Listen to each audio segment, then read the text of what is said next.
পালঙ্ক ছিল, এই ঘরে হয়তো একটা খাটিয়া রয়েছে, কিন্তু আমি খাটিয়ার দিকটাই শুধু আমি এই ঘর থেকে ওই ঘরে গেলাম। তৃণমূলে ছিলাম, তৃণমূলেই রইলাম, কেবল এই ঘর থেকে ও ঘর গেলাম। কালীঘাট শিবিরে ভাঙন ধরানোর পর এই কথাই বললেন কামারহাটির তৃণমূল বিধায়ক মদন মিত্র। মমতা বন্দ্যোপাধ্যায় তৃণমূল কংগ্রেস দলের জন্মলগ্ন থেকে যেসব নেতা ছিলেন তাদের মধ্যে অন্যতম ছিলেন মদন মিত্র। 2026 ভোটের পর সেই নেতাও হাত ছেড়ে দিয়েছেন মমতা বন্দ্যোপাধ্যায়ের। ফিরহাদ হাকিম, জ্যোতিপ্রিয় মল্লিক, চন্দ্রিমা ভট্টাচার্যের তালিকায় যুক্ত হলেন মদন মিত্র। তবে তিনি এখনও তাকে সম্মান করেন বলেই স্পষ্ট করেছেন তিনি। একদম লাভলি লাভলি। বুধবার বিধানসভায় পৌঁছন মদন মিত্র।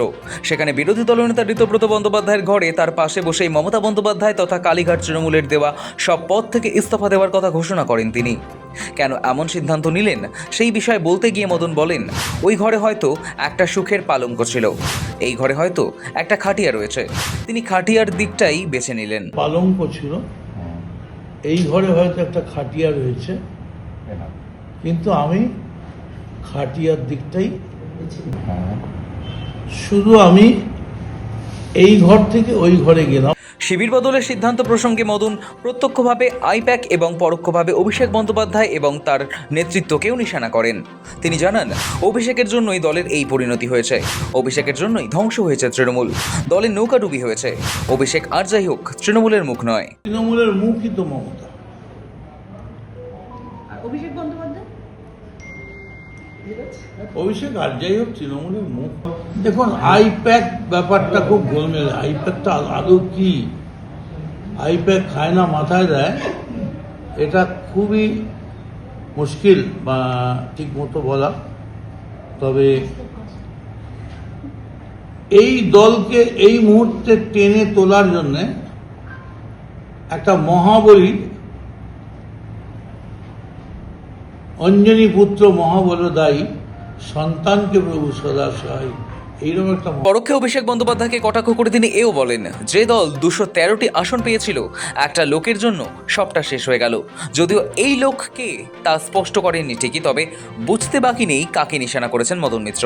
আসলে পুরনিয়োগ দুর্নীতি মামলায় ইডির নজরে কামারহাটির তৃণমূল বিধায়ক মদন মিত্রের পরিবার।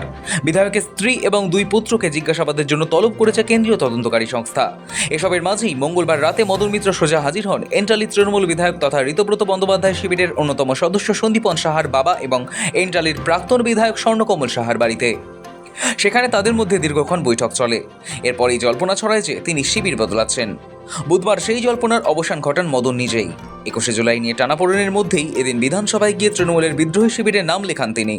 মমতা বন্দ্যোপাধ্যায় তৃণমূল কংগ্রেসের national committee chief whip, working committee, party general secretary থেকে শুরু করে সমস্ত রকম পদ থেকে আমি ইস্তফা দিলাম। আমাকে আজ থেকে, আমি তৃণমূলে ছিলাম, তৃণমূলেই রইলাম, শুধু আমি এই ঘর থেকে ওই ঘরে গেলাম। ওই টিম এই টিমের বিষয় নয়। আমরা বারবার যেটা বলেছি যে আমাদের লড়াইটাই হচ্ছে ইন্ডিভিজুয়াল কাল্টের বিরুদ্ধে। আমাদের এখানে আপনারা শুরুর দিন থেকে জানেন, আমরা বারবার বলেছি গোটা লড়াইটাই আধিপত্যবাদ, সেই আধিপত্যবাদ কায়েম করবার চেষ্টা, তার বিরুদ্ধে একটা কালেকটিভের লড়াই। আমরা একটা কালেকটিভ, সেটাই আমাদের পরিচয়। এবং মদন মিত্রের মতো বর্ষিয়ান রাজনীতিবিদ, দীর্ঘদিনের এমএলএ,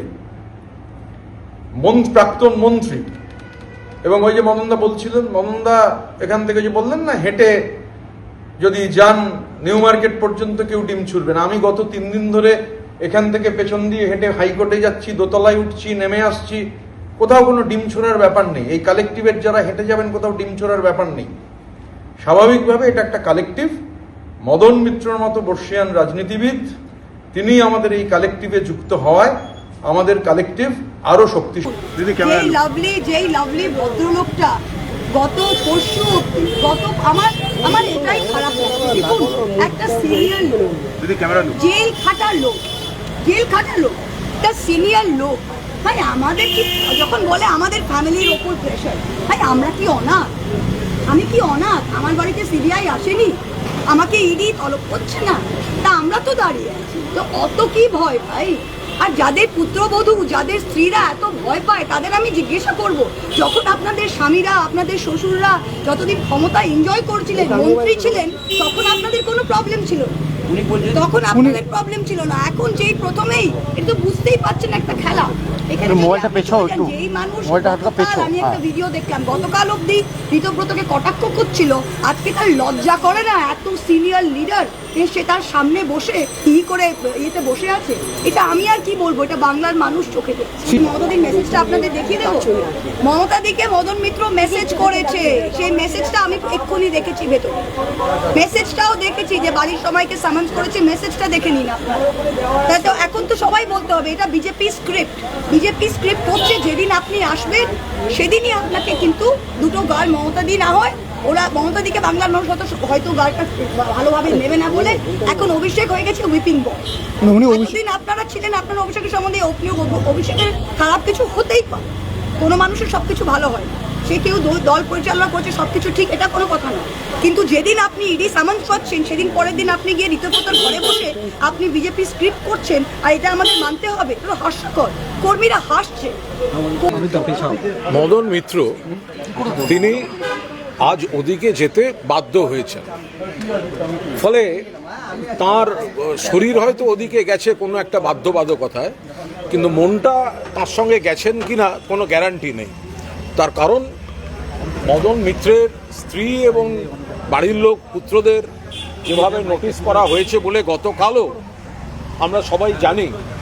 ফলে এই বিষয়টা হচ্ছে যে কোনো ব্যক্তি যিনি মমতা বন্দ্যোপাধ্যায়ের সঙ্গে থাকছেন, তাকে চাপ দিয়ে নরম করতে না পেরে তার স্ত্রী পুত্রদেরও যারা নোটিশ পাঠিয়ে দলবদলের চেষ্টা করায়, তারা কাপুরুষ, জাস্ট তারা কাপুরুষ। নিজেদের শিবিরে ডাকতে হয়, তাদের আবার বড় বড় কথা, চাটন শিবিরের আবার বড় বড় কথা। একটা রেপ কেসের আসামি, শ্লীলতাহানি রেপ কেসের আসামি, ব্যাংক ট্রানজাকশন আছে, ও তো অ্যারেস্ট হওয়া উচিত। এই সরকার যদি জিরো টলারেন্সের কথা বলে নারী নির্যাতনে, তাহলে তো চাটন ঋতুর আগে অ্যারেস্ট হওয়া উচিত। শহীদ দিবস নিয়ে যেটা প্রশ্ন হচ্ছে, শহীদ দিবস চুরি রাজ্যে নতুন নয়, এর আগে সিপিআই। বিধানসভা নির্বাচনে তৃণমূলের পরাজয়ের পর পরিষদীয় দল কার্যত দুই ভাগে বিভক্ত হয়ে যায়। ঋতব্রত বন্দ্যোপাধ্যায়ের নেতৃত্বাধীন বিদ্রোহী শিবিরে 60 জনেরও বেশি বিধায়ক যোগ দেন। অন্যদিকে হাতে গোনা কয়েকজন বিধায়ক মমতা বন্দ্যোপাধ্যায়ের শিবিরে যান। তাদের মধ্যে অন্যতম ছিলেন মদন মিত্র। তাকে দমদম ব্যারাকপুর সাংগঠনিক জেলা সভাপতি করেছিলেন মমতা। পাশাপাশি রাজ্যের হকার সংগঠনের দায়িত্ব তার উপর ন্যস্ত করা হয়েছিল। এর পাশাপাশি তাকে পরিষদীয় দলের মুখ্য সচেতক করেছিল কালীঘাট তৃণমূল। সম্প্রতি বেশ কয়েকজন নেতা যাদের মমতা দলের বিভিন্ন পদে বসিয়েছিলেন, তাদের অনেকেই ঋতব্রত শিবিরে যোগ দিয়েছেন। এই তালিকায় রয়েছেন চন্দ্রিমা ভট্টাচার্য, জ্যোতিপ্রিয় মল্লিকেরা। এবার তাতে যুক্ত হলো মদন মিত্রের নাম। শৌভিক চ্যানেলের রিপোর্ট, সময়, কলকাতা।